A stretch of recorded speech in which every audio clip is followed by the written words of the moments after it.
प्रिय छात्रों, कोविड-19 के दौर में ऑनलाइन कक्षा में आप सबों का एक बार फिर से स्वागत है।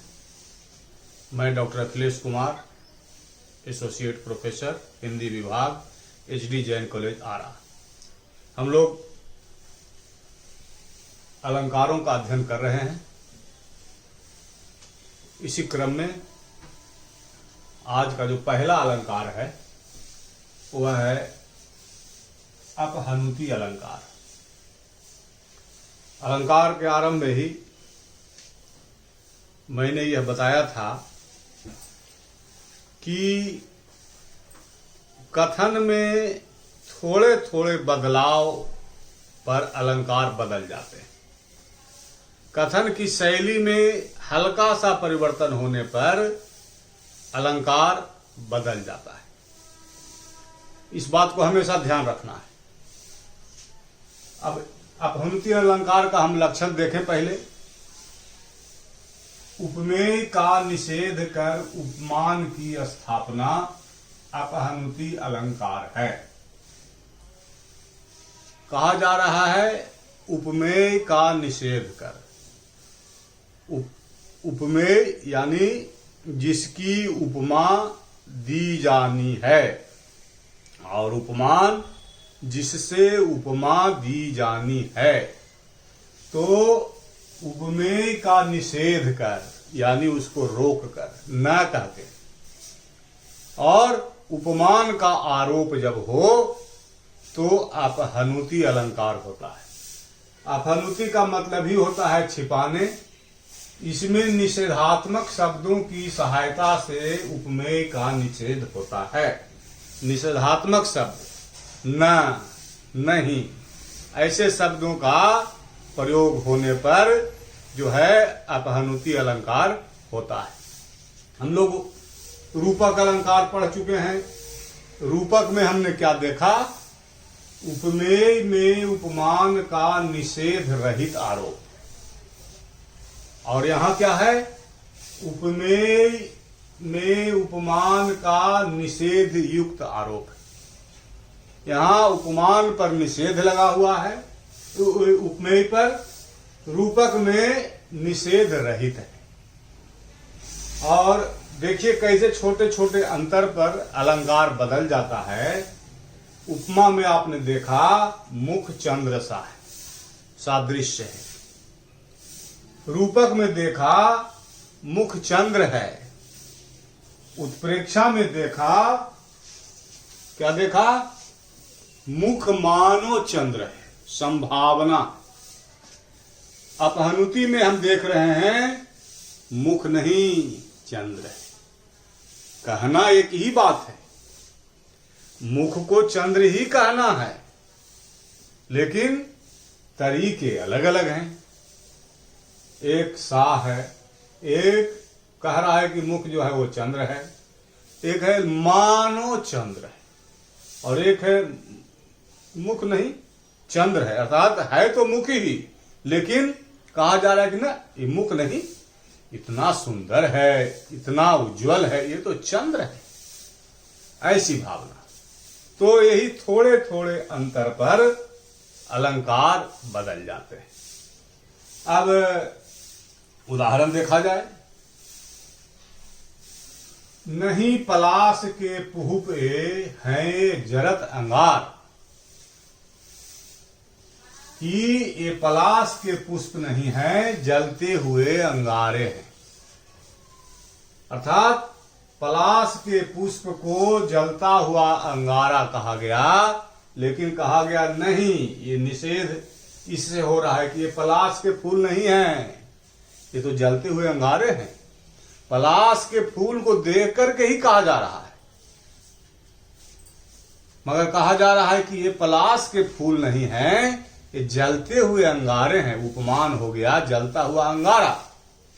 तो उपमेय का यहां निषेध हो जाता है, नहीं कहते। नहीं पलाश के पुहुपे हैं ये जरत अंगार, पलाश पुष्प का नहीं शब्द से निषेध कर उसमें जरत अंगार का आरोप है, जलते हुए अंगारे का आरोप है, अतः यहां अपहनुति अलंकार है। इसी तरह से एक और उदाहरण देखिए, रसना मिस विधि ने धरी सांपिन खल मुंह मार। रसना कहते हैं जिह्वा को, खल मतलब दुष्ट। तो रसना मिस विधि ने धरी, यहां मिस जो है वो निषेधवाचक है। रसना के बहाने ही विधि ने, ब्रह्मा ने, परमेश्वर ने जो है दुष्ट मनुष्यों के मुंह में जो है वो रसना नहीं होती, सांपिन होती है। तो यहां रसना जो है उपमेय है और सांपिन जो है उपमान है। तो रसना का यहां निषेध कर दिया गया मिस कह के। यहां मिस के सहारे रसना अर्थात उपमेय का निषेध है तथा सांपिन का आरोप है। और सांपिन जो है वह उपमान है, उपमान। सांपिन जो है वह उपमान है, अतः यहां अपहनुति अलंकार होता है। तो इस तरह से नकारात्मक टिप्पणी जब होती है, उपमेय को किनारे करके नकारात्मक बोध के द्वारा उपमान को बताना, उपमान का आरोप करना जो है वह अपहनुति अलंकार होता है साहित्य में। तो इस तरह से अपहनुति हो गया। अब इसके बाद अगला अलंकार हम देखते हैं। अब हम आज के दूसरे अलंकार पर आते हैं और यह है विशेषोक्ति अलंकार। यह अलंकार भी साहित्य का बहुत सुंदर अलंकार है, लोकप्रिय अलंकार है।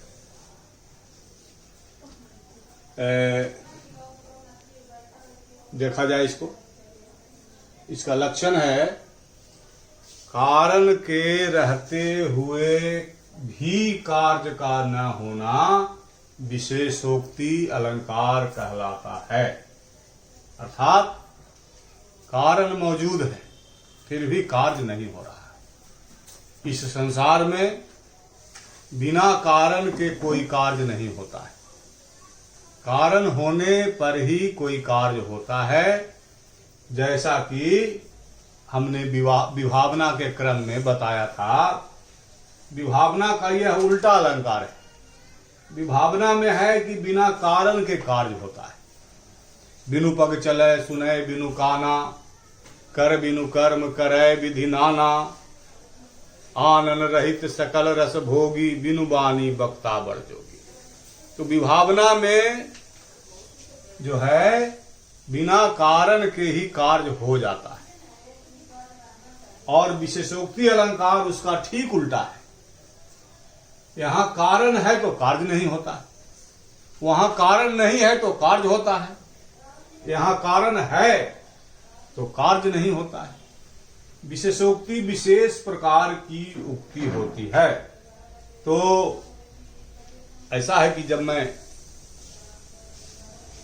82-84 सेशन में वर्ष 1985 में एमए में पढ़ रहा था, तो इस विरोध मूलक अलंकारों को याद करने में बड़ी कठिनाई हो रही थी। तो मैं उस समय मगध विश्वविद्यालय के छात्रावास संख्या 2 में रहता था, कमरा संख्या 58 में।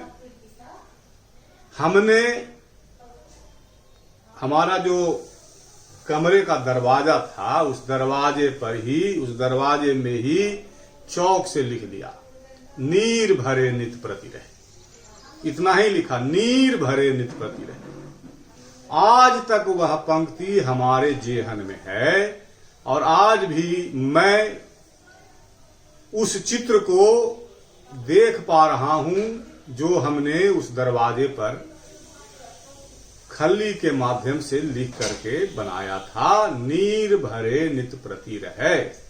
तो और यह ऐसा हुआ कि हमें लगता है कि जीवन काल तक जो है यह किस्सा हमारे जेहन में रहेगा और इसी तरह से यह विशेषोक्ति अलंकार भी उस दिन से इधर उधर होने का कोई सवाल नहीं रहा। तो उदाहरण देखिए, वही उदाहरण है यहां पर। जैसा कि हमने बताया, विभावना का उल्टा होता है। यह विभावना में बिना कारण के ही कार्य हो जाता है और यहां कारण उपस्थित है फिर भी कार्य नहीं हो रहा है। कारण है, हमने परीक्षा दी है, बढ़िया लिखा है, सब कुछ हुआ, रिजल्ट नहीं हो रहा है। परीक्षा हमने दी है, सारे पेपर ठीक लिखे हैं, तो रिजल्ट होना चाहिए, मगर नहीं हो रहा है। तो कारण के रहते हुए कार्य का नहीं होना विशेषोक्ति अलंकार कहलाता है। विशेषोक्ति अर्थात विशेष प्रकार की उक्ति। उदाहरण देखिए, महाकवि बिहारी लाल का दोहा है।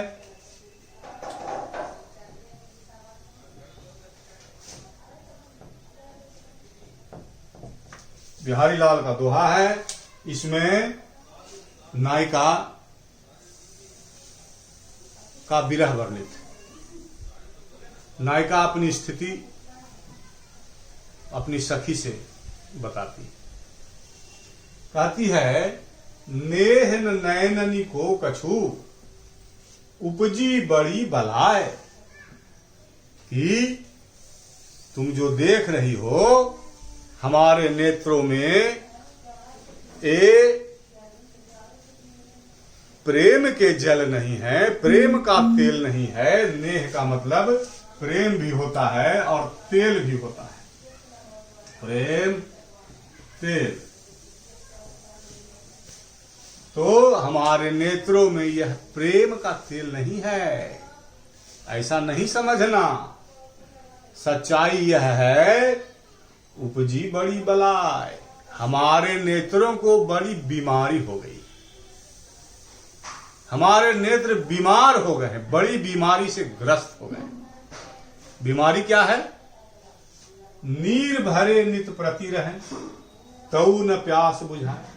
अब विरह में नायिका रोती रहती है, इसमें कहां संदेह है। आंसू सूखने का नाम ही नहीं लेते हैं। सूरदास जी की गोपियों को देखिए, जायसी की नागमती को देखिए, जिनको भी देखिए, उर्मिला को देखिए, साकेत की उर्मिला को देखिए। विरह में विरहिणी नायिकाओं के नेत्रों के आंसू सूखने का नाम नहीं लेते। शुक्ल जी की गोपियां कहते हैं, सूरदास जी की गोपियां कहते हैं, निसी दिन बरसत नयन हमारे, सदा रहती पावस ऋतु हम पे, जब ते श्याम सुधारे। वो तो इतना रोती है, इतना रोती है कि नाला बह जाता है हृदय के बीच से, उर बीच बहत पनाले। यहां जो है कह रही है कि नीर भरे नित प्रति रहे, हमारे नेत्र जो हैं प्रतिदिन जल से भरे रहते हैं, जल की कमी नहीं है, तऊ न प्यास बुझाए, फिर भी उसकी प्यास बुझती ही नहीं। नेत्र जल से भरे हुए हैं तो प्यास बुझाने के लिए क्या चाहिए? जल चाहिए। जल ऑलरेडी मौजूद है तो प्यास बुझ जानी चाहिए ना। लेकिन प्रेम के मामले में ऐसा नहीं होता है। अगर विरहिणी के आंसुओं से ही प्यास को बुझना होता तो विरह वर्णन आगे चलता ही नहीं, सारे विरह समाप्त हो गए होते, आंसू निकलते और उसकी प्यास बुझ गई होती। और ऐसे भी नेत्र के जल जो होते हैं वो खारे होते हैं और खारे जल से प्यास नहीं बुझती है। प्यास बुझाने के लिए मीठा जल चाहिए, ठंडा जल चाहिए। वे न मीठा रहते हैं और न ठंडा रहते हैं, वे खारे हैं और तप्त हैं। तो नीर भरे नित प्रति रहें, तऊ न प्यास बुझाए। आंसू से किसी के प्यास नहीं बुझते। और यहां नीर जो है उस अश्रु का बोध कराते हैं। फिर भी जो कहा गया है उसके अनुसार नीर भरे नित प्रति रहें तऊ न प्यास बुझाए। जल से प्रतिदिन भरे हुए रहते हैं, तो जहां जल भरा हुआ है, जिसके पास जल पर्याप्त है, उसको प्यासा होने का कोई सवाल ही नहीं है। लेकिन यह मामला प्रेम का है। प्रेम की प्यास जो है आंसू पीने से नहीं बुझती है। वहां तो फेस टू फेस होना होता है, प्रिय का दर्शन होना होता है, और प्रिय दर्शन से आंखों की प्यास बुझती है। आंखें जो है प्रिय के दर्शन के लिए प्यासी हुआ करती है। तो यह तो हमने अर्थ बतला दिया, लेकिन अलंकार यहां इसलिए हुआ कि नीर भरे नित प्रति रहें तऊ न प्यास बुझाए, कि प्रतिदिन जल से भरे हुए रहते हैं और प्यास बुझाने के लिए जल की ही जरूरत होती है। तो यहाँ पर कारण जो है नीर भरे, जल जो है मौजूद है, और कार्य जो है प्यास बुझना, लेकिन यह कार्य नहीं हो रहा है, प्यास नहीं बुझ रही है। तो कारण के रहते हुए कार्य नहीं हो रहा है, लेकिन यह विशेष परिस्थिति है। और विशेष परिस्थिति यह है कि यह प्रेम का मामला है, और प्रेम के मामले में आंसुओं से प्यास नहीं बुझती है। वो खारे और तप्त जल से कभी किसी की प्यास नहीं बुझी है। उसके लिए शीतल जल चाहिए और मीठा जल चाहिए। तो इस तरह से यहां पर यह दोहा जो है विशेषोक्ति अलंकार का स्पष्ट उदाहरण है। हम समझते हैं कि हमारे छात्र छात्राओं को समझने में किसी भी प्रकार की असुविधा नहीं हुई होगी। तो आज का पाठ यहीं समाप्त होता है। धन्यवाद।